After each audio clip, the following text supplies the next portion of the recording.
Hello, everyone.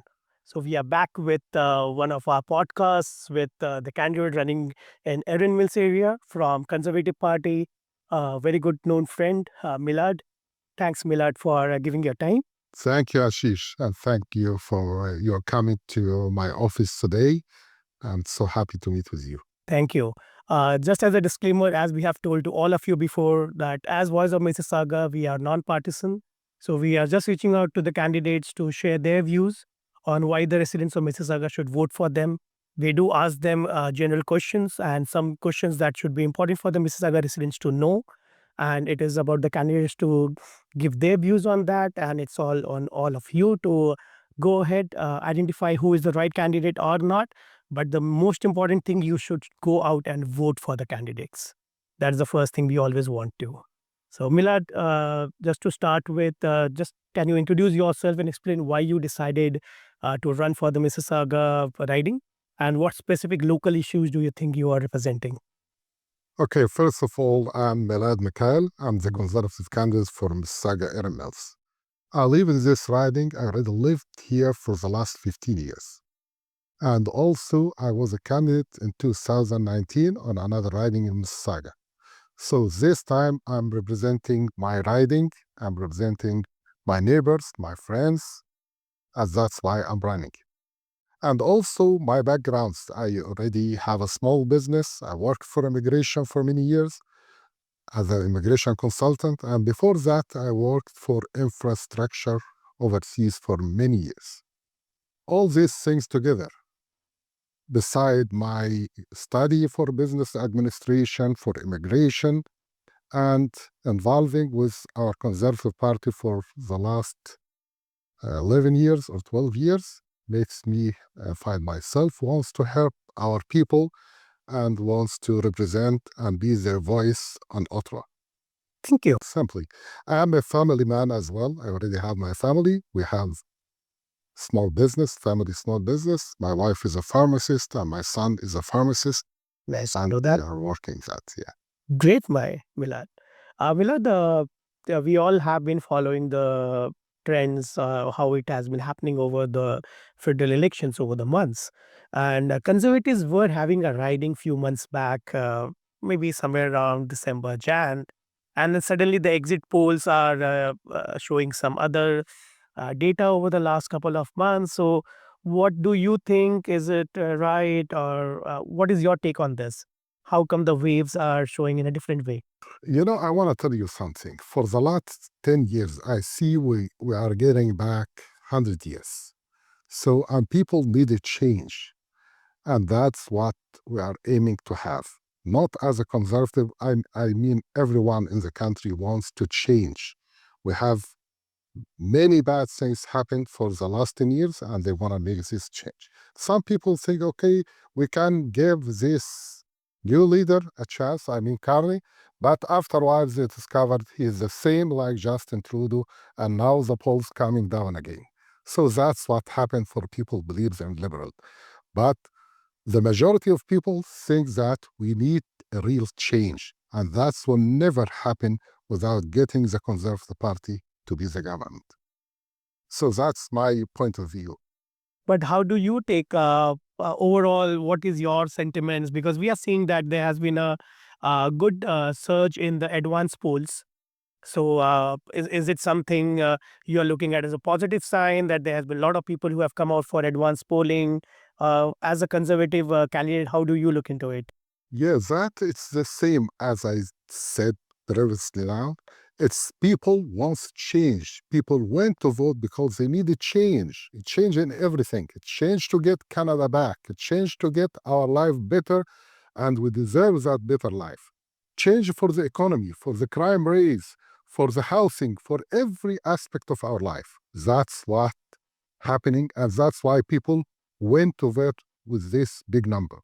So when we bring these topics, and you being means coming to your profession as an immigration consultant over years, and I know one of the areas where conservatives have been running is about the immigration. So what do you think that did not go as per the planned immigration over the last few years, or what change could be expected when conservatives come into the power? Yeah, it's very simple. We need people to contribute to the country. I mean, people comes to the country, they can find a job, they can find a house, they can be Canadian as fast as they can. We want to get immigrants and the struggling, they cannot find themselves, they cannot find a job. All this, we want to stop it through real programs for immigration and makes everyone comes to Canada happy, find a job, have a family, have a house. And we have to make research on that and put the right programs for immigration. We have many plans for that with our Conservative Party as well. So, in a nutshell, conservative is not something against immigration. It is about immigration in a proper way, so that the ecosystem is well developed for the Of immigrants. course not. Of course not.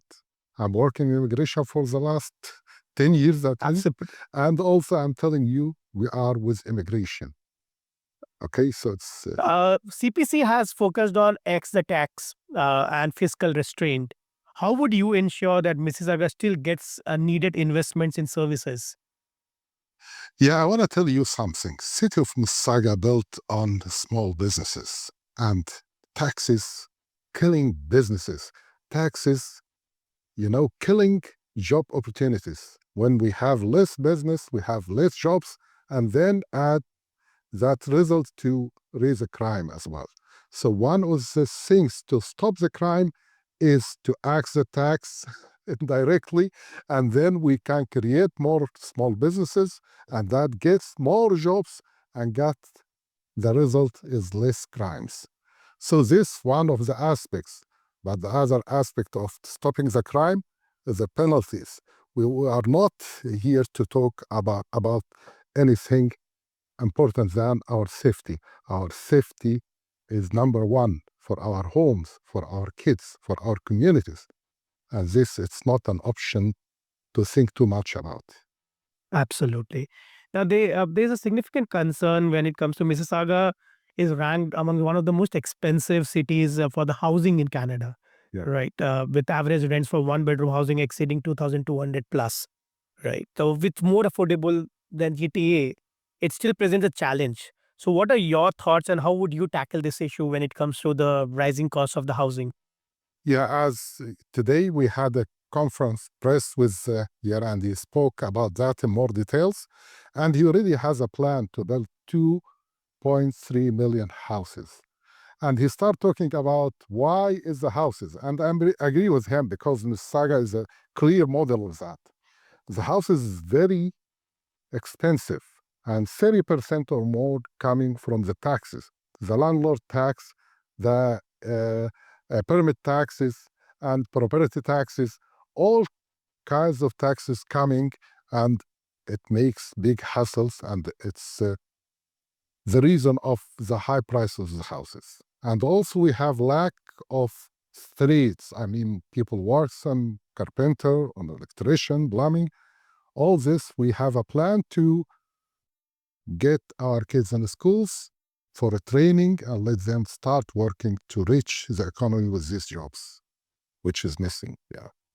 Now, coming back to one of the things which you were saying that how the things could be improved with not even only tax but penalties, a lot of other things. Yes. Now, for the riding which you are running for, Erin Mills has seen quite a surge in car thefts over the years. Yes. So, would you support a tougher federal penalties for auto thefts, or what is your proposal that could be taken care? Yeah, I want to tell you something. As I told you, poverty and less jobs creates more crimes. We have to stop that. And this is a plan for the economy. And on the other side, there is no reason to keep the people who do the crimes out of jail. For repeated crimes, we have to have strict penalties for them. Okay, this another point. And for the kids do the crimes, I mean, less than 18 years, we have to get them to rehab. We have to treat them. We have to get them back to work and contribute to our economies. That's our plans. Fair enough. Now, ensuring timely access to healthcare services. This is one of the general questions we ask to most of the candidates because it's very close and sensitive to everyone who makes Canada their home and for the Canadians out here, Right. So the access to the healthcare services, including the mental health support, is a persistent issue in many parts of Canada. Now, give us your lowdown on what is your healthcare plans. Okay, so we already have, you know, less numbers of physicians. And we already have a plan to get more physicians. We already have a lot of people coming, many people coming from outside on different immigration programs, and they are a physician and they cannot work. We have to facilitate that. We have to get them into healthcare system.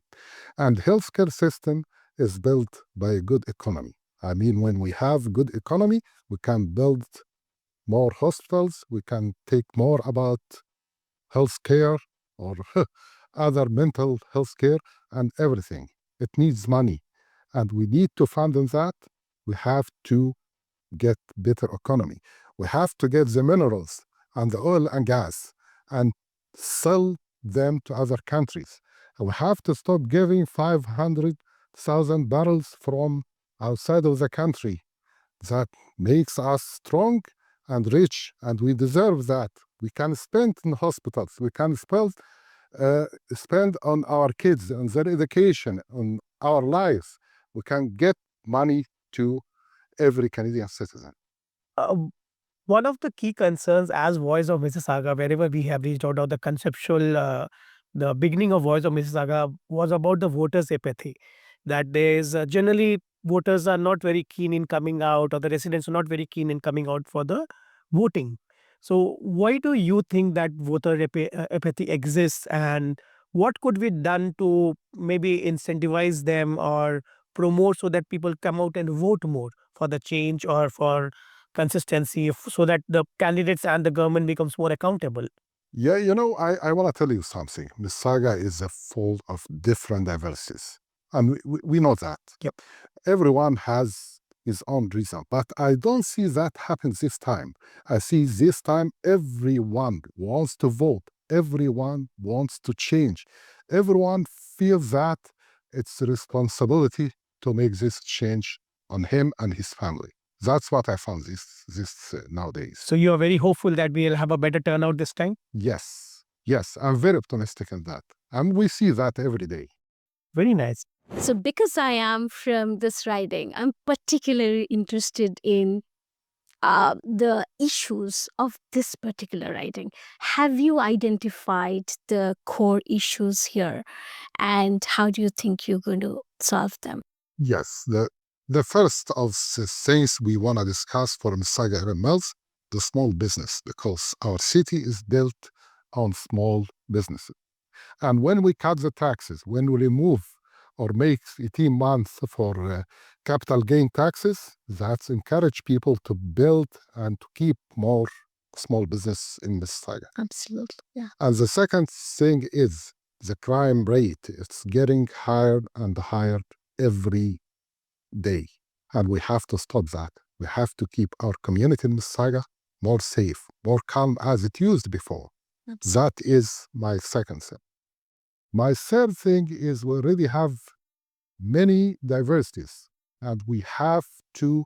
I already have a plan to communicate with all communities in Mississauga. That's I amazing. already have a plan to get meeting with people, to listen to them, to ask them about every single day threats, every single day what they have an issue they want to solve, what they are pretending or what they are expecting coming as something gonna thread or something gonna happen they don't like. We have to stop it from the beginning. Listening to people is my first job. That's why I want to keep in touch with them as much as I can. And I will have an office will be open for everyone. My phone will be open for everyone as well. That's what I'm promising to. That's fantastic.